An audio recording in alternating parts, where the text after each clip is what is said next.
From listener-supported KTOO, welcome to Juneau Afternoon, broadcasting live from the homelands of the Occoquan and on demand as a podcast. It's Wednesday, July 23rd, 2025. I'm your host, Boston Christopher Gunnath-Cheesh. Hawa Tuxignusim Salama. Thank you for joining the conversation. You can also join us via our live stream on YouTube at ktoo.org/JPMLive or on KTOO's Facebook and Instagram pages. Today, got bears? Well, you might be eligible to receive financial support to help build an electric fence from Defenders of Wildlife. We'll get the important news on how to do it. Interested in the field of infant and toddler development? Well, a successful childhood development apprentice program is looking for a new cohort. We get all the details on how you can get involved. And the boss is here. That's Chief Derek Boss from the Juneau Police Department to share about the upcoming National Night Out, America's Night Out Against Crime event happening here in Juneau on August 6th. Those conversations coming up this hour on Juneau Afternoon.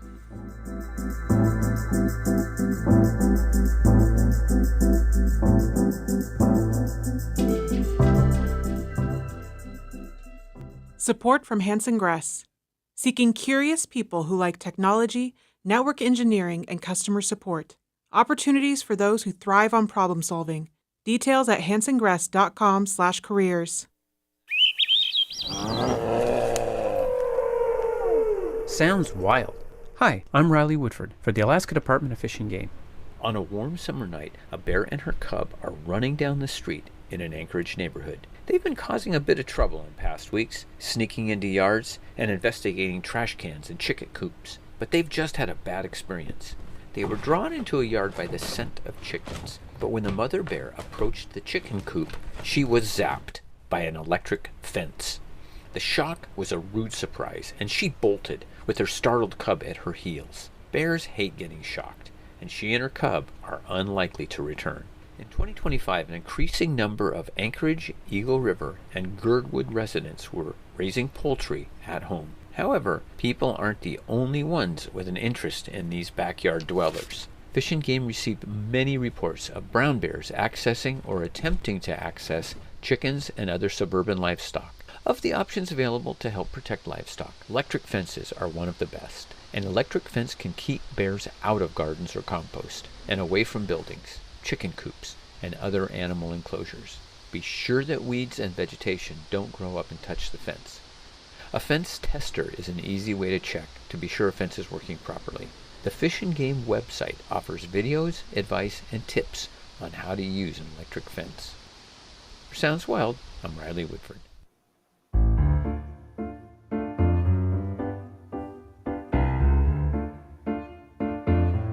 You are listening to community-supported Juneau Afternoon on KTOO at 104.3 Juneau, 91.7 Juneau Auk Bay, and online at ktoo.org. I'm your host, Boston Christopher. You can also join us on our live stream on KTOO's YouTube, Facebook, and Instagram pages. And That Sounds Wild is a perfect lead-in to today's first guest.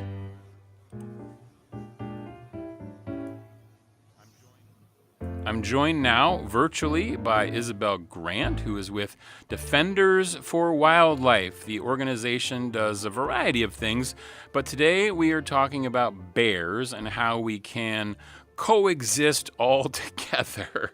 Gunnath-Cheesh Igudi, thank you so much, Isabel, for joining me on this lovely Wednesday afternoon, July 23rd. How are you today? Gunnath-Cheesh, what's the iati? Hello. Yeah, thank you so much for having me on. I am doing well today. How are you? I'm excellent. It's so good to be in the studio and to have you joining us virtually. Where are you at right now, Isabel? Where are you based? I'm based in Anchorage, and we're having a really lovely day today, so I hope that Juneau is It experiencing the kind of same, because the sunshine it is turned a little nice. gray and a little rainy right now, but we have been having some good weather, which is nice since it's been pretty much a summer of rain. But it's all good. That's how it goes sometimes. Now, tell me, we've had you on the show the last couple summers talking about this electric fence incentive program, but let's first remind everybody about Defenders of Wildlife, what that organization is, and what you do.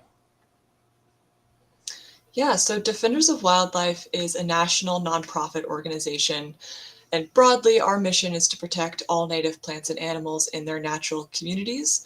In reference to our bear coexistence work, it is specifically to help individuals and communities better share the landscape with bears, using tools and strategies that help prevent conflict with bears in and around their natural habitats. And like many of us know, our homes, our trails, places where we recreate, places where we live, they're often right within bear habitat. So we really are living in and amongst Well, and it is bears. interesting, and that sounds wild that Riley Woodford does from the State Department of Fish and Game.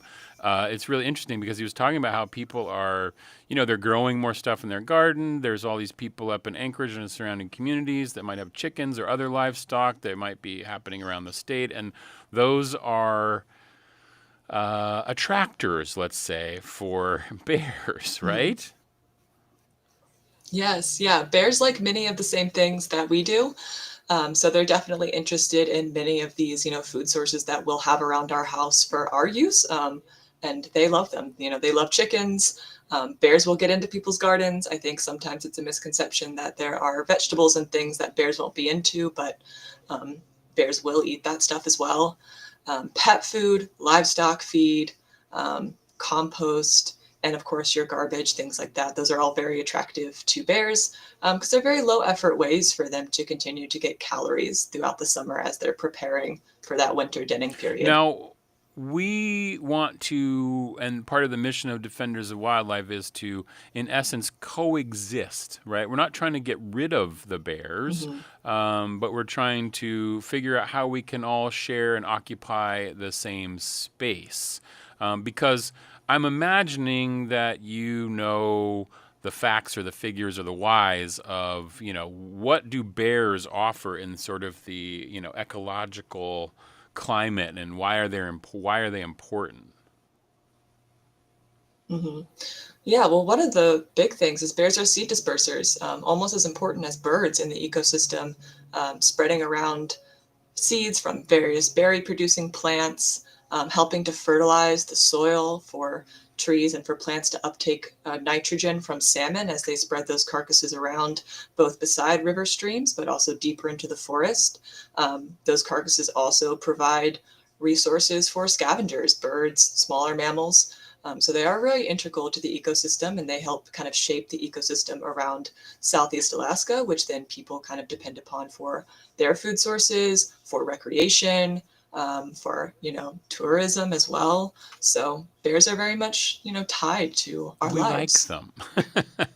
We do like them. We just don't want to necessarily run Yes. into them alone on a trail somewhere. That's all. Hmm. Yeah, exactly. So your work at Defenders of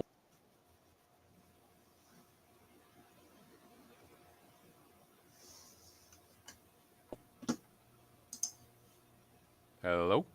Can you hear me? Hi, so sorry about that. I think my Wi-Fi kind of cut out on me Oh, for a second that's there. okay. It's all good. I was just asking, like, your work with the Defenders of Wildlife. What is the work that you do, and how long have you been doing it with them? Yeah, so I basically manage Defenders of Wildlife's bear coexistence projects. So that includes the electric fence incentive program, and that also includes various efforts to help supply communities with other resources that can prevent conflict with bears. So things like electrified mats, bear-resistant garbage cans, and food storage lockers. And I have been with Defenders for about 3 years now. My first year was as an independent contractor, so I've been a full-time employee for around 2 Oh, years. excellent. Well, that's awesome. Well, let's get to this program, and you can find out more about it at defenders.org/got-bears. I love the slogan. It's a wonderful play on the old Got Milk, right? And really awesome. So this electric fence incentive program, break it down for us. What is it, and why do we want to do it? Yeah, so for a lot of things, the barrier to adopting many of these tools is the cost. And so through this incentive program, we're hoping to kind of ease the financial barrier of buying a fence and installing one, as well as kind of make the process a little less overwhelming. So we do work with people to help them figure out what they need to install the fence and really help them get started so that isn't quite so overwhelming. But we reimburse residents and property owners throughout Southeast Alaska for 50% of the total cost of an electric fence. We have a $500 maximum reimbursement amount for per person / per project. And so what that means is if you build a fence around your garden 1 year and then in future years you realize I need to replace a part of it, or maybe you got chickens and you're realizing you need to extend it and add on to it, you can take part in the program again. Oh, okay, that's awesome. And how big of a fence, or what are you people usually protecting? You're talking about gardens or animals. It doesn't need to be around necessarily your whole yard per se, right? No, yeah, you can just build it directly around the attractant itself. So you don't need to fence in, your entire house. You could just do your garden plot and area or your chicken coop. If you free range your chickens, you can build your fence in such a way that it's around the entire area where they would be free from the coop, sort of hanging out in your yard. So there's a lot of options for how you can set up an electric fence. And that's something that we can talk about when you contact us about the program, is what kind of design is going to work best for you, whether you want a temporary fence, a permanent fence, what kind of energizer is going to be ideal for your situation. We talk about all those things to help you get started. I can imagine people are fencing in their compost area or their garbage cans or whatever the problem areas might be that the bears would be getting into. And how difficult is the process of application? I think it's pretty simple. You just need to email us or give us a phone call. Yeah, so there's no kind of application that you need to fill out. It's really just reaching out to us via phone number or through our email, letting us know you're interested in the program, and then I'll work with you from there to send you all the documents that you'll need for when you're ready to be reimbursed, and get you set up with the information that you'll need to actually go out and start buying parts for your fence and start the installation. And is this something that I can do? I can get that information on the website, or do you want to give the email and phone number here on the air? I could give them right here on the air. They are also available on our website and on the brochure that you've got pulled up there as well on one of the back pages. But our email is alaskadefenders@defenders.org.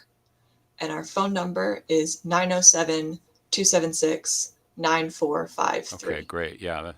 And we do have a P.O. box as well listed on our brochure.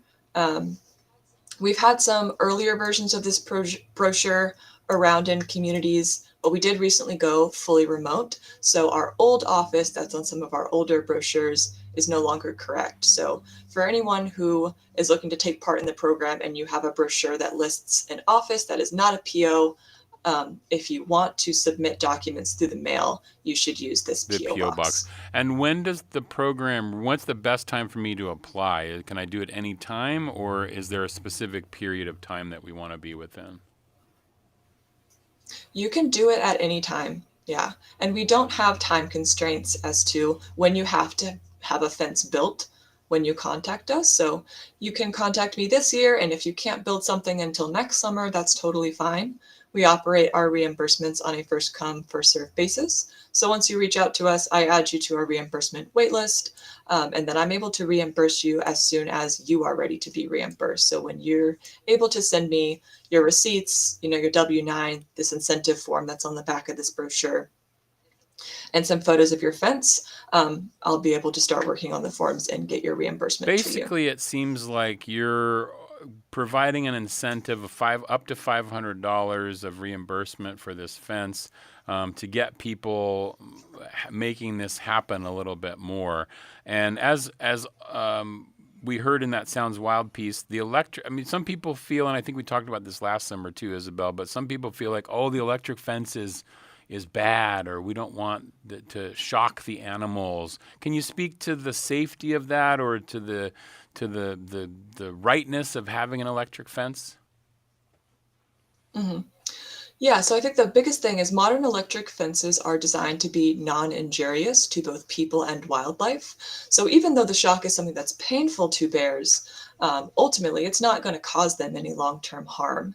And I think the harm that eating human food causes them and the long-term consequences of that is far more serious than that kind of short-term initial shock. Mm. Because not only do food-conditioned and habituated bears wind up dead eventually, um, eating human foods is also not really good for bears, for their health, for their reproductive ability. And so sometimes the complications of that could be fatal to bears as well. So Well, electric fencing is really a great way to protect no, bears. no, Sorry it's to cut okay. you I was off. going to say, let's be real, Isabel. Eating some of the human food that we eat isn't good for us, actually, either. Some of the food that's available. Exactly, So yeah. imagine all of that in your trash can, and they're getting into that and eating that after you've already ingested some of those terrible chemicals. But anyway, we could all learn lessons, I guess, from what we should be eating. That's wonderful. It's Defenders of Wildlife. Is there anything else about the program that we need to mention, Isabel, that we didn't get to? I think I would just briefly go over the reimbursement process as well, so people can get kind of an introduction Yeah. to that. But that's another really, I hope, easy part and simple part for people. When you're ready to be reimbursed, once your fence has been built, you'll just send us this incentive form that's on the back of the brochure, and I will also send you a copy of that when you reach out to us, a W-9, and then just photos of all of your receipts, as well as 3 to 5 photos of your fence. And the photos are great because they not only help us verify that you built a fence, but they're also a way that I can kind of double check your fence design, make sure that nothing looks kind of obviously out of place, can catch any mistakes there. So kind of a final checkpoint before we sort of send you on your way, to help make sure that you've got something that's going to be effective and reliable. That's cool. Well, I look forward to hearing more about it again next summer, hopefully, Isabel, as we remind people Yes, we would love to come that back. electric fence incentive program is available. You just have to go to defenders.org/got-bears, or just go to defenders.org. I'm sure you can learn more about the organization there. And of course, there's a link to that specific page. And reach out to Isabel. You can email her or call, and they'll get you set up with an electric fence, which is kind of cool. Thank you so much for being here today, Isabel. I'm glad Anchorage has some good weather. Really appreciate you coming on the program. Gwyneth Cheese for being here. Yes, thank you so much for having me for another year, and hopefully we'll have the opportunity to talk to you again next year. So thank you. Excellent. Have a great day. Okay, this is Juneau Afternoon on KTOO. Here's a savory moment. Step into the savory moment. Maybe you've heard of the indigenous seafood staple roe on kelp or roe on branches, the eggs of Pacific herring that attach themselves to submerged seaweed fronds or hemlock boughs in nubbly white carpets placed along southeast Alaska coastlines each spring. Harvesters pull these small, pearl-like orbs, each enclosing a drop of rich brine from the ocean, skiffs bobbing alongside what looks like a field of snowy shrubs floating beneath the water. Once harvested, the eggs, along with their kelp or branches, are hung in the sun to dry, tucked into freezers, or folded post-haste into a crunchy, creamy salad with add-ins like peas and tomatoes. Herring eggs have customarily been a source of oil, a trading commodity, and an important part of long-held cultural traditions. A group of indigenous knowledge holders, scientists, and artists called the Pacific Sea Garden Collective invites you to think about roe on kelp or branches in a new, or perhaps more accurately, a very old way, as an aquatic garden. Indigenous people from Southeast Alaska harvest seaweed and tree branches each spring, then relocate them to sheltered bays, secure them with lines or weights, and establish boundaries with additional seaweed to create tranquil ponds that attract spawning fish. Herring prefer calm beaches with plentiful substrate for their eggs, and this is exactly what sea gardens provide.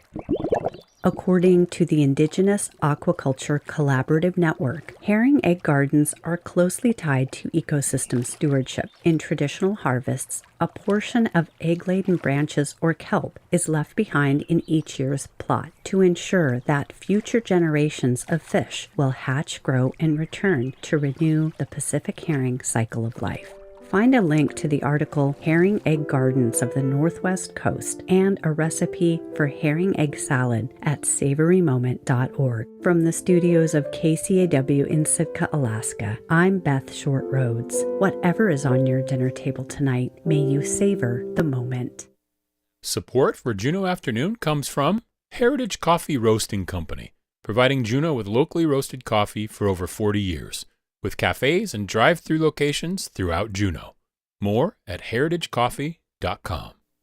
Support comes from Juneau Compost, recycling the community's food scraps and yard debris into compost since 2017, serving households, businesses, offices, and more with curbside collection and drop-off options. Online at junocompost.com.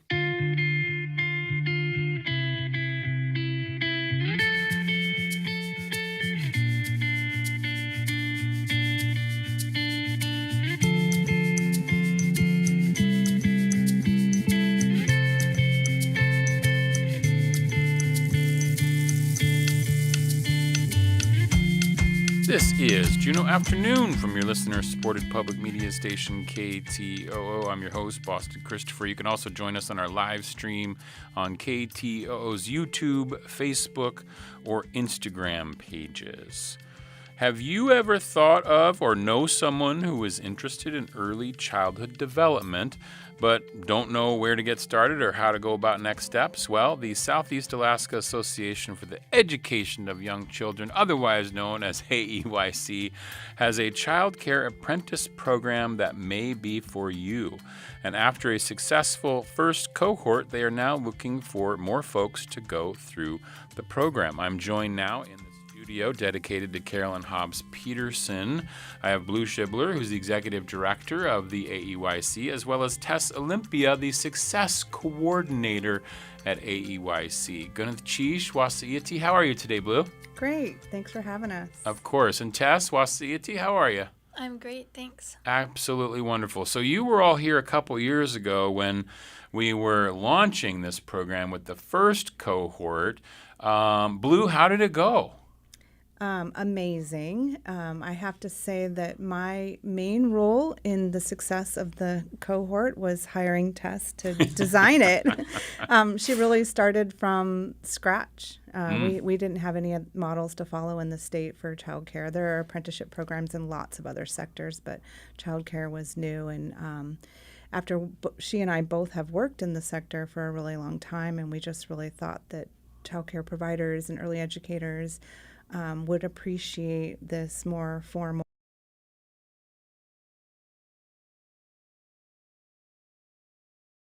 Well, I went to the executive director first, but great for you. Yes, tell me first, I'm so curious with your title, what is a success coordinator? What does that job description look like?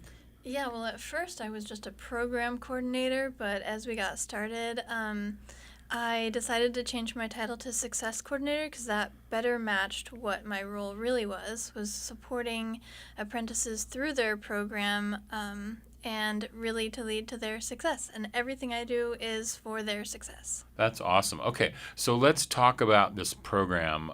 It's called the Child Care Apprenticeship Program. So Tess, tell me what that is. And what it was entailed in this first, well, let's start with what it is. What is this program? Yeah, so there's lots of different kinds of registered apprenticeship programs, and this one specifically is for childcare. And that means that anyone who becomes an apprentice has to have 2,000 hours or more of on-the-job learning to complete the apprenticeship, and they have to have classes at the same time. So they're earning an occupational endorsement certificate in infant and toddler development through UAA. So there's a competency portion, a time portion, and an education portion. And they have a mentor that helps them integrate their coursework into the classroom. So it really embeds a lot of the learning into practices that they're able to build skills with. So people are going to school, they're learning in this, what's the title of that degree again? It's an OEC, or Occupational Endorsement Certificate in Infant and Toddler Development. Okay, so it's a certificate that you're getting at the same time that you are working and getting hours accumulated to get up to the 2,000 to be accredited or whatever it is, yeah? Yeah. Okay, I see. So how many people went through the program in this first cohort? We started with 5 and we ended with 4, and those 4 graduated in May with their certificates. After it was an 18-month of coursework that they did. And wow. Yeah. Yeah, that's an investment, right? Because I'm thinking about people who, like, what's the difference between this childcare apprenticeship program and, let's say, somebody trying to do, be a teacher for kindergarten or first grade? Because it's earlier than that, right? We're talking about toddlers and infants and that kind of childcare program. So what is the kind of person who wants to invest in that, I guess? I'm looking at, like, who's doing it? Yeah, that's a great question. Yeah, it is with infants and toddlers and preschoolers, and it is very different than elementary school education. It really takes somebody who is nurturing, kind, loves to play and laugh. It's a lot of time spent moving children from place to place and making sure that they all have what they need, getting them food and, all of those basic needs met. But then also through the program, they're learning about the developmental stages that they're going through. And so they can tailor specific activities to really enhance some of that development, whether it's gross motor for infants, getting them to, like, crawl across the floor, or it's preschoolers doing puzzles to get some cognitive skills going, or matching things and all kinds of stuff. Awesome. Now, what's your background in the child care development area? Yeah, I've been in the field for quite a while at this point. I taught preschool for about 10 years in Washington, and then I came up to Alaska, and I immediately jumped into a Head Start program and was there for a few years as well. And and then I ended up here. What drew you to this area in terms of working with kids? Well, I never thought that I wanted to work with children. And my aunt ran an art preschool, and so I just started working for her, and I totally fell in love with preschoolers. They are so funny, they're learning language, and they have all kinds of new things to say, and it was just so much fun that I stayed in the field and I never left. And they kind of keep you on your toes, I would think, right? Yeah, definitely. Yeah, and is there any particular theory involved in this kind of education? I'm thinking of things like, when my daughter was really, really young, we got her started in sort of Waldorf preschool, right? In terms of the ways of learning and the ways of educating really young children. Is there a specific philosophy that this program is following, or that degree program follows? This program is really open to all types of different pedagogies, and the certificate education really kind of highlights different types as well throughout the classes. Yeah, I'm thinking about people who might be wanting to do it, and if they have a theory or an idea of how they think it might be done, or they want to bring in that sort of Waldorf thinking or some other kind of psychology around it, which is kind of interesting. And Blue, what's the importance of having more educators in this early childhood development area? Well, we are experiencing a shortage of childcare in general across the state, and the biggest reason for that is that we just don't have enough workers to do the work. And so what I've learned in my experience as a child care center owner, where I employed child care workers, is that you have people that come to the field because, like Tess, they think it's going to be really fun and playful and engaging, which it is. But if you don't have the skills and education that you need to be successful in that environment, you kind of just don't feel great about it and you leave. And so you hear about historically high turnover rates in child care. That's certainly one of the reasons that we don't have enough childcare in the state. And so we feel like if we give people the education, the skills through on-the-job learning, and then there's a very important mentor piece that helps them connect that, then they put the pieces together of, this is a job that I think is fun and engaging, and I'm also really good at it, and I'm successful. Yeah. So that's what I think is the most important outcome of this program. I think people who end up in it for the long term, like Tess, there's something that provides such a value to the children, but also to you, and you become addicted to it a little bit, right? In terms of and it helps you stay young, I would think, just a little bit. And Blue, what's the impact on the children themselves in terms of, with or without this, childhood development at that point? What's the impact to the child? The impact of having skilled caregivers are that they are getting their developmental needs met through a happy, playful environment with caregivers that they form strong attachments to. And that just can change the trajectory of their whole life, and it makes them stronger learners and more connected humans and more likely to just be successful and contribute to their communities when they get older. One thing that you see in childcare environments where where there's not enough skilled or educated providers is a lot of kids acting out and things like that. Those are the things that I was talking about that make people feel unsuccessful. And so if kids aren't getting their developmental needs met by somebody who knows what those needs are, then they can kind of regress to behaviors that are challenging. Right. Yeah, I was wondering about the idea of, is there any studies or anything, Tess, that shows those who may have, good child care when they're young, how does that, does it give them skills later in life that others maybe don't have? There are decades of research on early childhood, all pointing to the 0 to 5 age range as the most important. And that is because of the attachments that children make with their caregivers. I think that of anything, even if you're not actively teaching anything, as long as you have a loving connection with the children you're working with, that will do more for them than anything else. Yeah, absolutely. I think that's so true. Now, this program, Child Care Apprenticeship Program, is going into its second cohort. And so for those who might be interested, what should they do? Yeah, there's some information on our Facebook and Instagram pages, and then also people can reach out to me directly. My email is a little bit long, but if you have a pen, you can write it down. It's tolympia@aeyc-sea.org, or you can reach out by phone at 907-419-1081. Gotcha. Okay. And when does it start up again? We are recruiting right now, so the application is out there, and we'll get started in August. So because it's a school program too, right? So you're basically doing 2 9-month program, two 4 semesters. How does that work exactly? Is that what it equates to? Yeah. Most people finish this coursework in about 3 semesters, but then there's still the time and competency pieces that need to be met. Oh, right.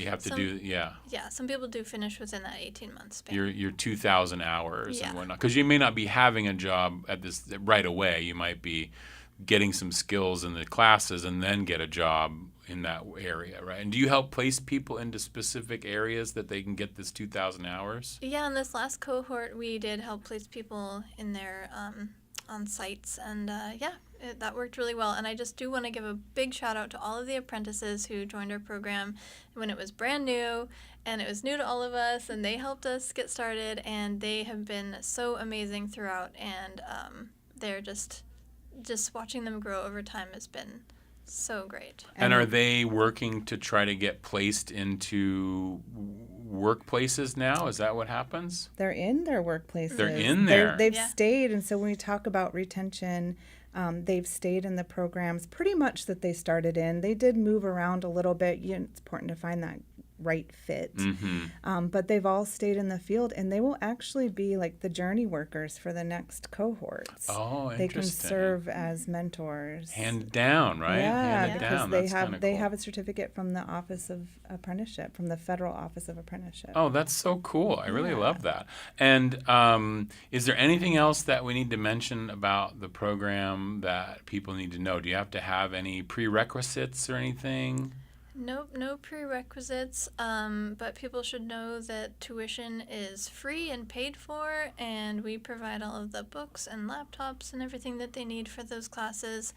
And there are opportunities for childcare to be covered as long as there's space available, but the cost can be covered as well. So we try to make it as cost-free to the participants as possible. Wow, that's huge, actually, that it doesn't cost anything. So if somebody's looking for a career change or is young or trying to figure out what they want to do with their life, they can get this training if you want to work with young children.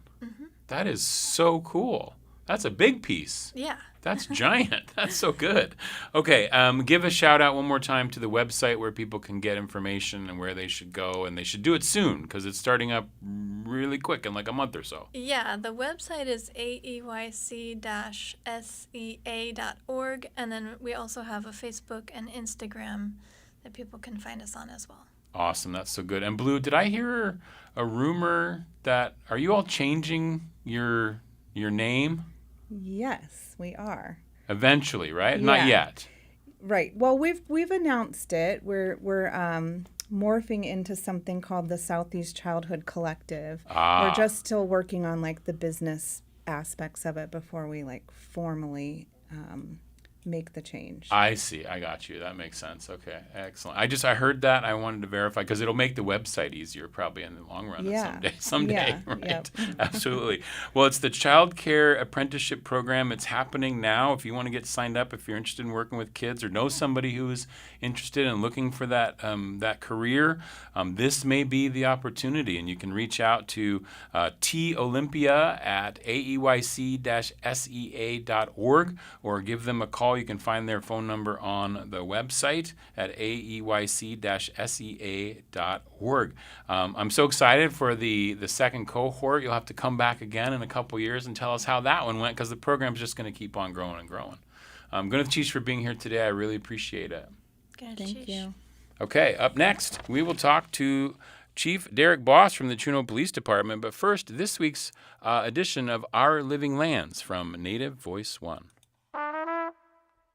This is Our Living Lands, and I'm Antonia Gonzalez. As the climate crisis worsens, the very ground on which some indigenous communities built their homes is shifting before their eyes. New Orleans Public Radio's Eva Tesfaye looked at how tribes in Alaska and Louisiana are losing their land to climate change, forcing them to make tough decisions about whether to stay or to leave. Our Living Lands producer Daniel Spalding spoke to her about the story. Can you talk about why you and Sage Smiley decided to focus on Nunapachuk in Alaska and Point Ocean in Louisiana? We had already noticed a lot of similarities generally about how climate change is impacting Louisiana and Alaska. And we also noticed that relocation is something that the tribes in both places were thinking about. And so part one of the episode is reported by Sage Smiley. She's the news director of KEYK up in Bethel, Alaska. And she went to this small native Alaskan village of Nunapachuk, and they plan on relocating because this village is built on permafrost. But because of climate change and warming temperatures, that permafrost is melting, which is causing damage to houses and the town's infrastructure. Sage talked to Gertrude Lewis. She was a tribal member there. My grandson, he stepped off the boardwalk and he went knee deep.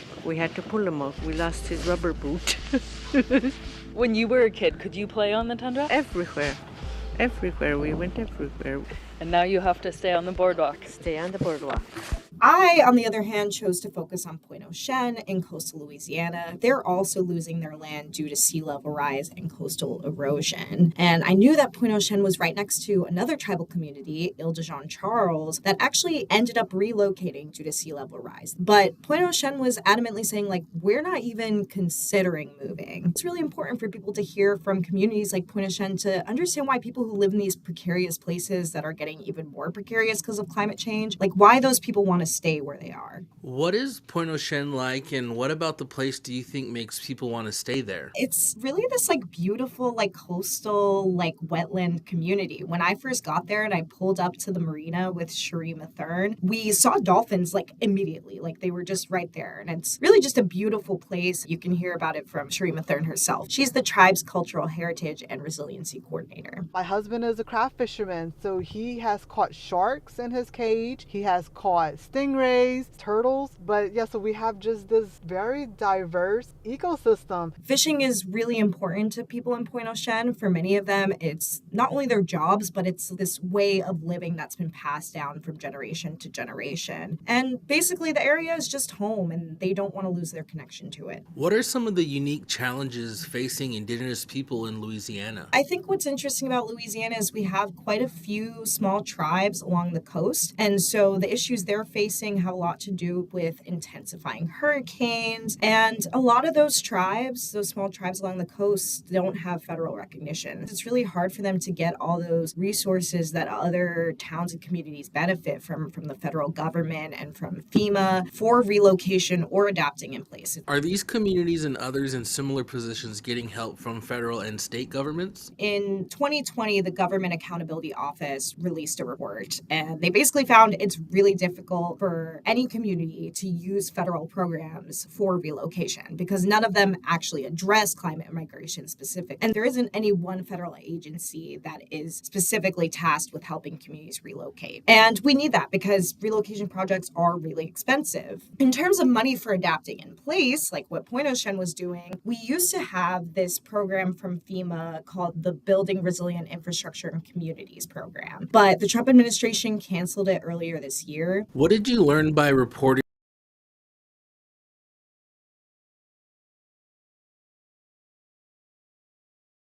Kind of these connections between tribes in Louisiana and Alaska, and it also made me realize relocation and adapting in place, those aren't always super different. Like Nunapachuk had to get grants to improve the infrastructure where they are, kind of like adapting in place in a way because they're not able to move people yet. And then in Point Ocean, a lot of people are also slowly migrating, even though they've decided to adapt in place. So what was hopeful about the whole thing was seeing both Nunapachuk and Point Ocean being so focused on keeping their cultures and their communities together, no matter what decision they make. That was Eva Tesfaye, Coastal Desk reporter for WWNO, New Orleans Public Radio. To listen to the full episode, look up Sea Change wherever you get your podcasts. I'm Antonia Gonzalez for Our Living Lands, a collaboration of Quantic Broadcast Corporation, Native Public Media, and the Mountain West News Bureau.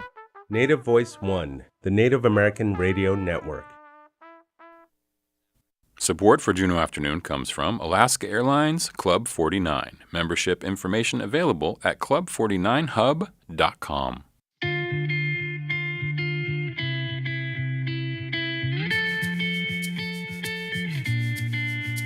You are listening to Juneau Afternoon from Studio 2K at KTOO. I'm your host, Boston Christopher. You can also join us on our live stream on KTO's YouTube, Instagram, and Facebook pages. National Night Out is an event that has been happening since 1984. It's an annual event in over 400 communities nationwide that helps to heighten awareness about anti-crime programs and connect communities together to be involved in basically their own neighborhood watch. And this year, the event is scheduled in Juneau on Wednesday, August 6th. And I'm joined now by Chief Derek Boss from the Juneau Police Department to tell us more. Chief, how are you today, Chief? Thank you much. I'm doing very well. Thank you. Excellent. Still have the best email in all existence. DeBoss. I like that. I like it too. DBoss with only one S, but still. So I just say DeBoss. It's kind of fun. So let's start with this National Night Out, because this is a pretty cool thing. Is this newer to Juneau, or has it been going on for a while? It's been going on for a while, although we didn't do it last year. Okay. But we've been doing it for a long time. I don't even know exactly how long. But as you said, it started in 1984. It's all across the country, police departments and communities coming together. And last year we missed it because it was the same night as we had the glacial lake flood. Right. So we canceled, obviously. But this year we're hoping to do the same, well, actually a little different event. But not have the outburst flood. Not have the outburst flood. Yeah. I can't plan that one. Well, we but, don't know. We don't know. We are, instead of going to different communities or different neighborhoods and attending different barbecues, we were trying to do everything at one location this year. Okay. In the past, we would just go from neighborhood to neighborhood, and we really want to emphasize relationships between the officers and the community. And what we found is if we go from neighborhood to neighborhood, we get 5-10 minutes with people, and then that's it. So this year, we are trying to centralize everything in Twin Lakes area at the park and probably a little beyond. And so we would like to invite people to come down. We'll have free hot dogs for the first couple of hundred people who show up. We've got our partners with CCFR and the Coast Guard coming and bringing all their fun toys as well as ours. And just a good, hope is to have a good gathering of community and just enjoy some time together. And this is on Wednesday, August 6th, as I mentioned. What time is it going to be at? It is from 5 to 7. From 5 to 7 at Twin Lakes, basically. Yes, sir. Yeah, okay, all in that area. And I know that people can still have their own little kind of community event that night, because what they do is they do things with like leaving the lights on and doing all those kind of things. Is that part of like building a good neighborhood watch community? That is. Yeah.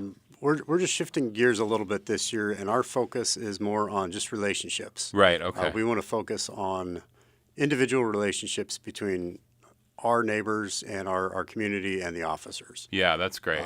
But as far as crime prevention goes, you know, the two easiest things to keep your house safe: lock your doors and leave your outside lights on. Yeah, that's amazing. And you'd be surprised how many people don't do that. Right. Not at all. But I always thought it was amazing. I grew up in Anchorage, and my grandparents, they never locked the car. And I was like, why don't you lock the car? Especially because it's not even inside your house. Right. It's so easy for then somebody to just randomly be in your neighborhood. And it doesn't matter what part of the city you live in, I guess. And you can find out more about National Night Out at nationalnightout.org. They have great resources, and they have an awesome logo. And there's other things that you get inspired by in terms of, you know, creating something for your neighborhood, because I do think it is about relationships. It's about knowing who's coming into your neighborhood, both police-wise as well as, you know, just, you know, other neighbors that you have there. Absolutely. And we don't know each other as well as we used to. Absolutely. And we're just trying to come past those walls and just get to know people again. And it's interesting because whenever I've had yourself, you've been here since like February of last year, right? Yep. Wasn't that right? So you've That's been here correct. like a year and a half? Year and a half, yes, That's sir. awesome. Or when we've had Deputy Chief Craig Campbell on, we've talked about this idea that, you know, in a lot of towns around America, the police officers live in a community separate from the one that they work in. But that's pretty impossible here in Juneau. That would be very difficult, yes. Like, we might see you out at, you know, Boca some night, or out, you know, having lunch with your kids out at Zerelda's or something. Absolutely, you will, and you'll run into me at Costco. And Yeah, and not in uniform. You might even recognize them. And it's just an interesting way to be part of a community.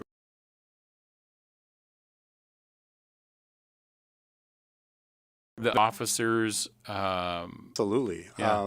You know, I think on one level, there's more respect on both sides. Mm-hmm. You know, it's a true partnership. We are here. This is not just a place we work. This is our community.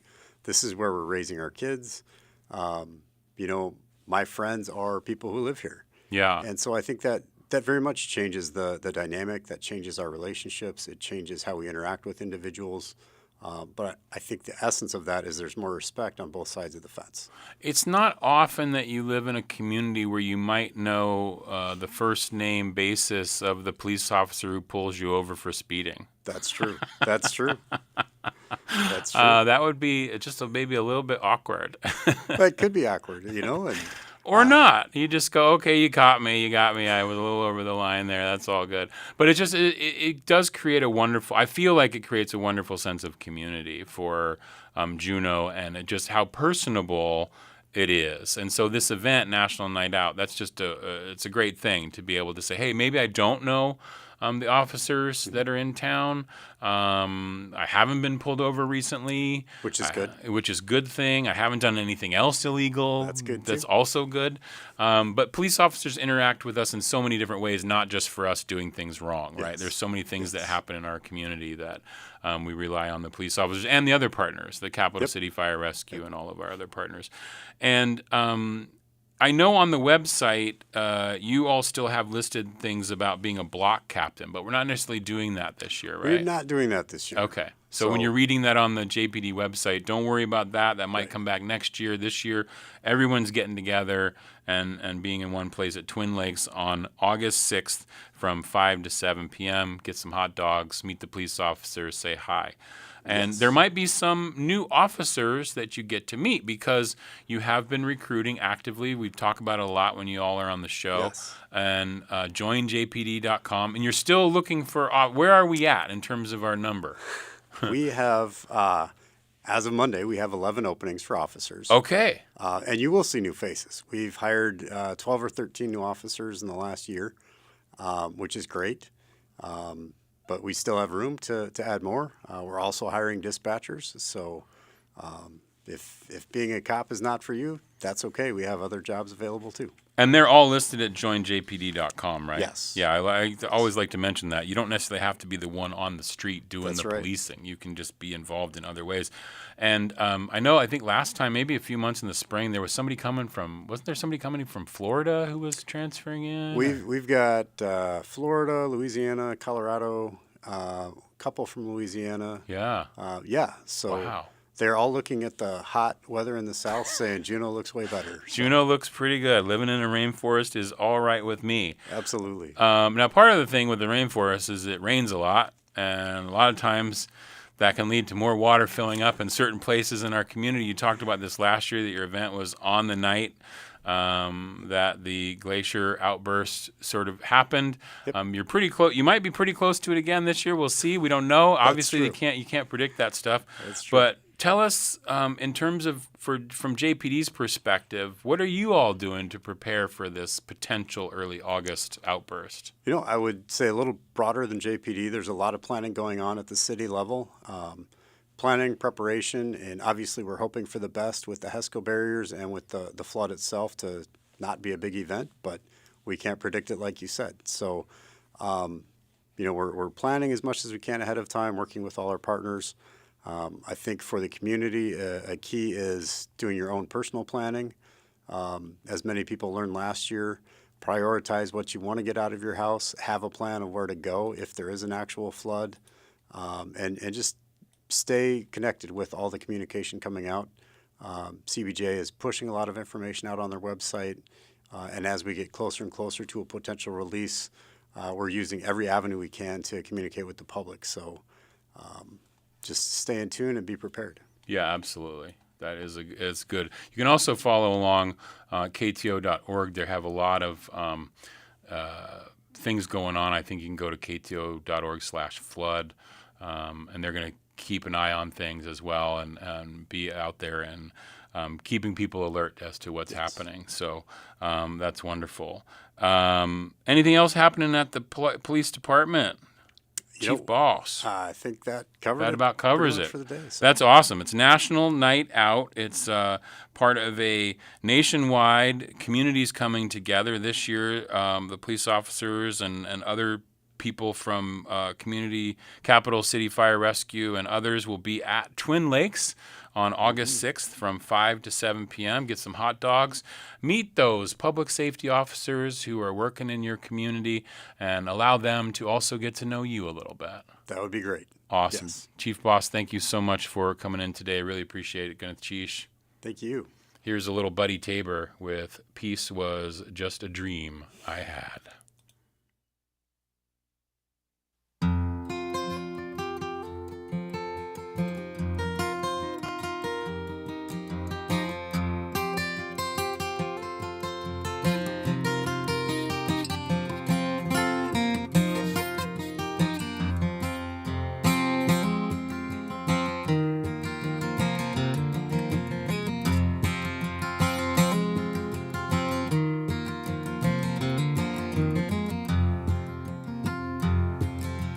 You know what you want, but I know what you need to spread your wings and fly away. And from this place be free, and from this place be free.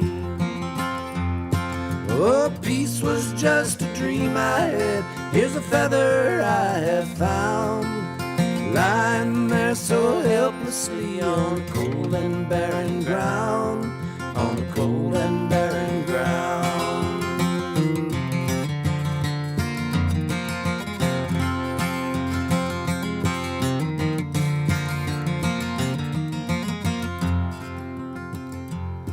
The stalls are empty, the fields are fallow, there's no fruit upon the vine. But with your heart turned up toward heaven, these things may change in time. These things may change in time. Oh, peace was just a dream I had. Here's a feather I have found, lying there so helplessly on a cold and barren ground, on a cold and barren ground.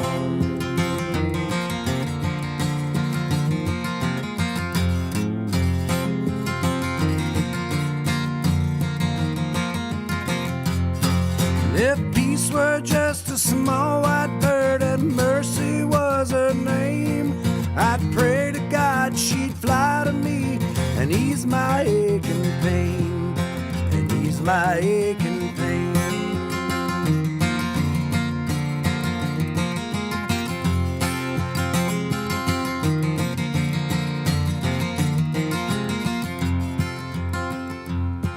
It's better to light one candle than to curse the dark at night.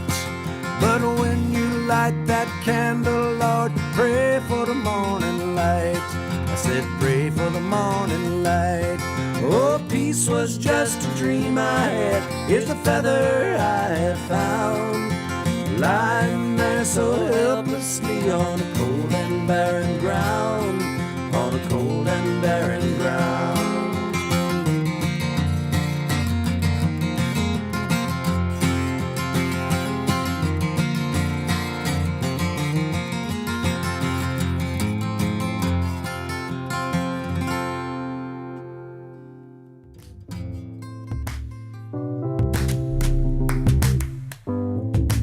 And that will do it for today's Juneau Afternoon. On tomorrow's show, Marimbas with Caden Davis and Betsy Sims. Join us. Juneau Afternoon airs Wednesday through Friday at 3 p.m.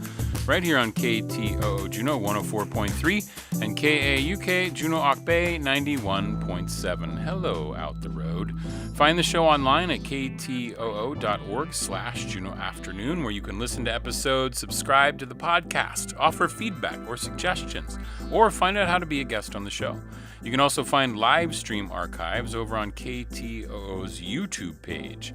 Our theme music is by Indian Agent. Programming support for Juneau Afternoon comes from listeners and viewers like you. Never more important than now. Go to ktoo.org/donate. And also Alaska Airlines Club 49, Hanson Gress, and Heritage Coffee Roasting Company. Juneau Afternoon is a project of the KTOO Arts and Culture team. I'm Boston Christopher, producer and host of the program, with help today from Aaron Tripp. Gunneth Cheesh.